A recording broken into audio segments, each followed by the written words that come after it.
할렐루야. 오늘 이 시간에는 나를 괴롭힌 자를 다시 보게 될 때, 이런 제목으로 말씀을 나누겠습니다. 우선 말씀 보겠습니다. 마태복음 5장 43절 44절입니다. 또 내 이웃을 사랑하고 내 원수를 미워하라 하였다는 것을 너희가 들었으나 나는 너희에게 이르노니 너희 원수를 사랑하며 너희를 핍박하는 자를 위하여 기도하라. 아멘. 예수님께서 원수를 사랑하라고, 그리고 너희를 핍박하는 자를 위해서 기도하라고 하셨습니다.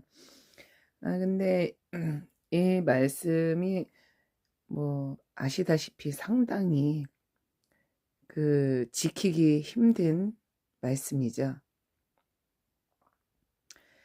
원수를 사랑하는 것 말은 쉽지만 그것이 현실적으로 우리가 이제 일상생활을 하다 보면은 쉬운 게 절대 아니에요. 내가 이제 너무 성령 충만한 경우는 거의 이성이 없고 현실 감각이 없거든요. 바보같이, 그러니까 이 세상 사람이 아닌 것 같이 그렇게 살게 되거든요. 누가 이렇게 봤을 때 정말 이상하죠. 저거 바보 아니야? 뭐 이렇게. 그래서 너무 성령이 충만하면은 원수가 없어요. 원수인데도 가서 너무 사랑스럽게, 그 사람이 너무 사랑스럽고, 그러니까 아무렇지 않게 얘기를 나누고, 그럴 수가 있다는 것이죠. 이제 성령 충만한 그 수준에서는 아무 문제가 아닙니다. 그래서 말씀을 이렇게 나눌 필요도 없어요. 이 주제를 가지고. 그냥 다 사랑스러우니까. 그런데 우리가 그렇게 성령 충만해 가지고 다 사랑스럽다면은, 그러면은 그냥 다 해결되는 건데, 우리가 일상생활을 살면서는 많은 분들이 그렇지 못하기 때문에 고민을 하고 고통스러워하고 그러는 거 아니겠습니까? 그래서 오늘 이 말씀을 나눠보겠습니다. 그러면 원수와 같은 사람이죠. 나를 괴롭힌 사람.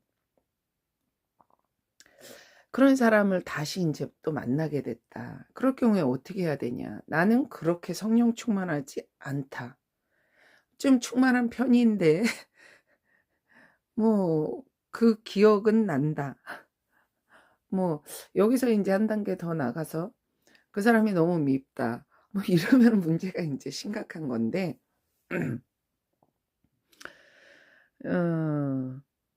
그럴 경우에 어떻게 해야 되느냐. 하나님 보시기에 내가 어떻게 해야 하나님이 기뻐하시고 내가 영적으로 그 사람으로 인해서 피해를 보지 않고 올바른 행동을 하는 것이냐. 이 부분에 대해서 말씀을 드리겠습니다. 이제 흔히 예를 들자면 옛날에 이제 나를 왕따 시켰거나 아니면은 이렇게 괴롭힌 거죠. 아니면은 직장에 들어갔다면 텃세를 부리고 괴롭혔을 수도 있고, 어떤 상처를 줬거나, 어떤 직장 같은 경우는 어떤 친하게 지내는 그런 사이가 있다면, 그 사람들한테 나를 안 좋게 얘기해가지고 일종의 왕따죠.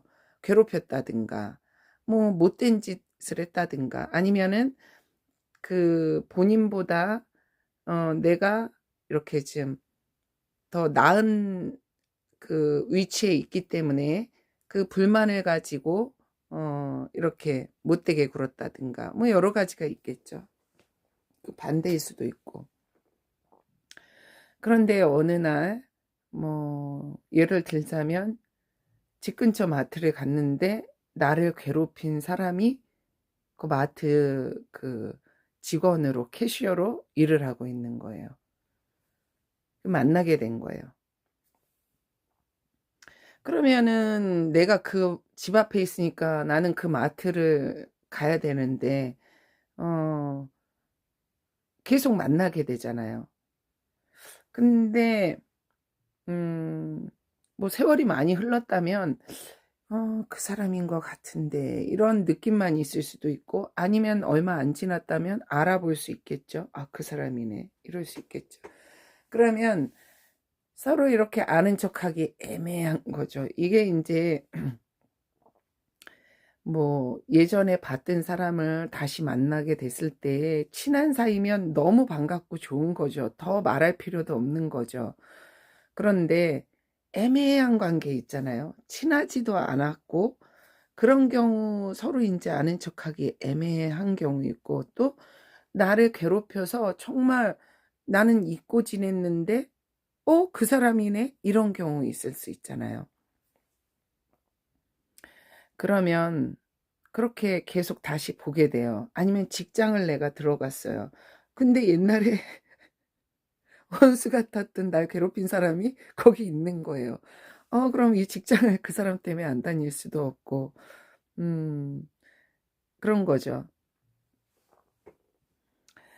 이건 참 많은 고민을 하게 되는 부분입니다. 참 굳이 내가 날 괴롭힌 사람을 원수를 사랑해 하라고 말씀이 하셨다고 해서 굳이 가서 그 사람을 사랑하면서 먼저 아는 척 하면서 그렇게 해야 되나? 어떻게 해야 되나? 고민을 하게 되는 시점이 오게 되겠죠. 그러면 어떻게 하시는 것이 하나님 보시기에 죄가 되지 않고 하나님이 기뻐하시는 것이냐 하면은, 그 그냥 굳이 먼저 아는 척을 뭐 할 수 있으면 해 가지고 친하게 지낸다면 좋겠지만 절대 그러고 싶지 않잖아요. 그 엄청나게 나를 괴롭혀 몇 년간 괴롭힌 사람이고, 그런데 또 내가 어 바보같이 가 가지고 뭐 "저 아세요?" 뭐 어쩌고, 뭐 내가 굳이 그럴 위치도 아니에요. 그 사람이 나보다 더 못한 위치에 있고 내가 굳이 가서 그럴 필요가 없는 위치에 있어요. 그럴 경우에 굳이 아는 척을 먼저 그렇게 할 필요 없습니다. 그거에 대해서 하면은 좋지만 내가 어 그러고 싶지 않다고 하면 안 하셔도 돼요. 네. 그 부분은 자유하셔도 돼요. 그거에 있어서 내가 원수를 사랑하지 못해서 죄책감을 가지고 계속 '아, 저 사람 내가 먼저 가서 아는 척을 하고 예수를 전해야 되는 거 아닌가.' 그 수준이 안 되면 굳이 그러지 않으셔도 돼요. 그런데 어떤 그 자연스러움은 필요하다는 것입니다. 그래야 마귀한테 그것이 걸리지 않고 마귀에게 그 음 어떤 꺼리를 주지 않는 거죠. 그걸로 인해서 내가 고통당하지 않는 거죠. 그 사람에 대해서 정말 모르는 사람처럼 그렇게 살고 싶다면 정말 모르는 사람처럼 그냥 아는 척 안 해도 돼요. 그런데 그 부분에 있어서 자유해야 되는 것이, 내가 할 말이 있을 때 편하게 그냥 하면 됩니다. 만약에 뭐 "이건 얼마예요?" 라든가 뭐 그런 뭐 그냥 일상적인 대화 있잖아요. 음. 아니면 직장에서도 내가 무언가 그 사람한테 해야 될 일상적인 그 말을 미워하는 감정 없이 그냥 하면 되는 거예요. 가식도 필요가 없습니다. 하나님은 가식을 좋아하지 않으세요. 인제 많은 사람들이 예수님을 믿으면서도 그 가식으로 대하는 경우가 있어요. 싫어하면서 이 겉과 속이 다르게 행동을 합니다. 근데 이것도 하나님 보시기에 합당하지 않은 것이고 회칠한 무덤과 같은 것입니다. 굳이 그럴 필요 없습니다. 내 진실된 마음, 하나님께서는 겉과 속이 같은 것을 기뻐하십니다. 그래서 내가 굳이 저 사람을 깊이 사랑할 수 없어요. 그런데 뭐 사랑하는 것처럼 속으로 되게 미워하면서 막 겉으로 말씀의 원수를 사랑하라고 했으니까 뭐 가서 끌어안고 뭐 사랑한다 그러고 입으로 반대되는 말을 하는 거 하나님 절대 기뻐하지 않으시고요. 그걸 알고 계세요. 하나님 심령을 감찰하시는 분이기 때문에요. 오히려 역효과입니다. 그 사람을 이 깊은 속에서는 사랑하지 않는 걸 하나님은 알고 계세요. 그런데 겉으로 하나님 사랑하라고 했다는 그 말씀 때문에 막 사랑한다고 그러면서 막 그렇게 하죠. 하나님 그거 알고 계시고 그 행위를 미워하십니다. 사랑하지 않으면 사랑하지 않고 미워하는 그 마음을 멈춰야 되는 거예요. 그래서 인제 제가 그걸 본 적이 있어요. 어떤 사람이 나를 미워해요. 근데 막 가식적으로 하는 거죠. 막 사랑한다고 막 그렇게 끌어안고 막 그렇게 행동을 해요. 근데 하나님은 그 사람이 저를 얼만큼 미워하는지를 보여주시더라고요. 저는 모르고 있었어요. 그런데 내가 분별하기 위해서 그 사람이 너를 얼마나 미워하고 있는지를 그걸 보여주시더라고요. 알 수 있게. 그렇기 때문에 그 사람 입장에서 그렇게 미워하면서 그렇게 행동하는 거는 하나님 말씀을 이루는 것이 아닙니다. 우선은 본인이 가지고 있는 그 미움부터 비워내야 돼요. 그걸 비워내지 않았으면 그 가식적인 행동을 아예 하지 않는 것이 더 맞습니다. 그렇게 미워하면은 그 사람을 미워해서 할 수 있는 행동을 멈춰야 되는 것입니다. 그 사람을 구박하고 그 사람을 미워해 가지고 할 수 있는 잘못된 행위들이 있잖아요. 그것부터 그냥 가만히 말 안 하고 멈추는 것이 더 나은 것입니다. 하나님은 정직한 걸 원하시는 거예요. 속에 그 사람의 상대방에 대한 깊은 증오와 미움이 막 부글부글 끓고 있으면서 아닌 것처럼 그렇게 회칠한 무덤에 행동을 하는 것, 하나님이 기뻐하지 않으십니다. 그냥 가만히 있어야 돼요. 그러면은. 그리고 얘기가 이제 조금 비슷한 그 경우로 샜는데, 나를 괴롭힌 사람에 대해서 굳이 가식적으로 오버할 필요 없는 겁니다. 그런데 내 마음에 그 사람에 대한 미움은 없어야 되는 거예요. 그리고 그 사람이 어 이렇게 오랜만에 이렇게 보게 됐는데, 뭐 그런 경우 상당히 못한 처지에 있는 거 있잖아요. 뭐 그렇게 사람을 괴롭히고 사니까 뭐 그 사람이 잘 되겠어요? 예, 인제 상당히 뭐 열악하거나 안 된 상황에 있는 거예요. 그렇다고 해서 내가 더 나은 위치에 있다고 쌤통이다 이래도 안 되는 거예요. 그 사람을 위해서 기도할 수 있으면 기도해 주고, 내 마음에 미움이 없어야 되고, 그리고 자주 부딪히거나 만날 수밖에 없는 상황이다. 그러면 자연스럽게 내가 필요한 말은 아무 감정 없이 그냥 하면 되는 거예요. 뭐 직장에서도 뭐 그런 거 있죠. 맨날 마주쳐요. 그럼 미워하는 감정을 싹 내게서 비워야 되고, 뭐 A4 용지 그쪽에 있는 거를 써도 되는지 만약에 물어봐야 된다 그러면 이거 제가 써도 되나요? 뭐 이런 건 자연스럽게 내가 뭐 다른 사람한테, 감정 없는 사람한테 이야기하듯이 그냥 자연스럽게 얘기하면 되는 거예요. 예. 그래서 그냥 그 사람이 굳이 나에 대해서 서로 간에 어떤 미움은 없게끔, 미움이 없으면 되는 겁니다. 뭐 겉으로다가 이렇게 막 포장해 가지고 사랑하는 척, 뭐 내가 뭐 되게 사랑이 많은 척, 그걸 하나님 기뻐하지 않으세요. 내 마음에 우선 미움을 드러내야 되고요. 비워내야 되는 거죠. 그리고 그것을 비워내고 아무것도 없는 상태를 만들어야 되는 거죠.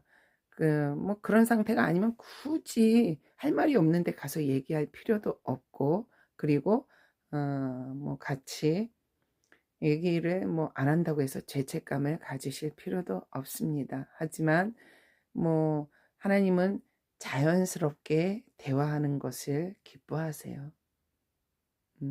그 사람을 원수로 대하지 않고 그냥 뭐 주변의 보통 그런 사람들처럼 그렇게 대하고 얘기하는 걸 기뻐하십니다.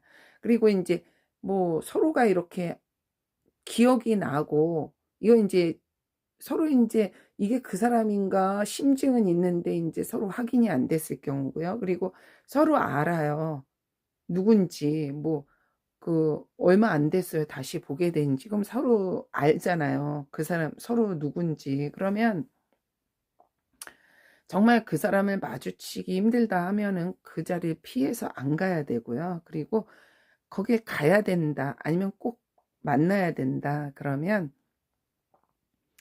그냥 자연스럽게 얘기할 수 있어야 됩니다. 뭐 친하게 지낼 필요는 없어요. 그런데 내 마음에 그것을 비우고 다른 보통 사람처럼 그냥 음 "아 예. 아 뭐 이거 뭐 이거 뭐예요?" 뭐 이렇게 물어 "아 예 그래요?" 그럼 그 사람도 서로가 불편한 사이라는 건 알잖아요. 그런데 '저 사람이 날 미워하지는 않는구나.' 그럼 그쪽도 안심할 수 있거든요. 어 그렇기 때문에 그런 식으로 자연스러운 것, 이 자연스럽고 내가 무언가 억눌리지 않고 그런 거에 마귀가 역사하지 못합니다. 그리고 그로 인해 내가 영적으로 방해나 그런 어떤 마이너스가 되지 않는 거죠. 하나님 보실 때도 마이너스가 되지 않는 거죠. 자연스러운 것. 음 그냥 자연스럽게, 예, 내가 만약에 그 사람이 나를 괴롭혔어요, 예전에. 근데 그 사람만 보면 사람 심리가 마음이 좀 굳게 돼 있거든요. 그리고 경직되게 돼 있고, 이렇게 가까이 가기 싫고 이렇게 좀 말하기 싫거든요. 그걸 마귀가 알고 있습니다. 그렇기 때문에 일정 그런 어떤 거리는 필요하지요. 그런데 자연스러워야 된다는 것입니다. 굳이 내가 해야 되는 말을 참고 못하면서, 그리고 경직되면서 그럴 필요 없습니다. 굳이 내가 저 사람을 아는 척 안 했다고 해서 경직될 필요 없이 내 필요한 말을 하면서 살면 됩니다. 그리고 뭐 친해져서 그 사람을 사랑하게 되면 더 좋겠지만 그거는, 그런 일은 드물겠죠. 어 그렇게 하시면 될 것 같습니다. 뭐 이런 경우에 놓여 계신 분들은 도움이 되셨으면 하고, 그런 괴롭힌 사람에 대해서 아직 안 좋은 감정을 가지고 있다, 그런 분들은 그 마음의 괴로움과 경직됨과 고통이 예수의 이름으로 이 시간 녹아내려서 없어지길 주님의 이름으로 축원하고 축복합니다. 감사합니다.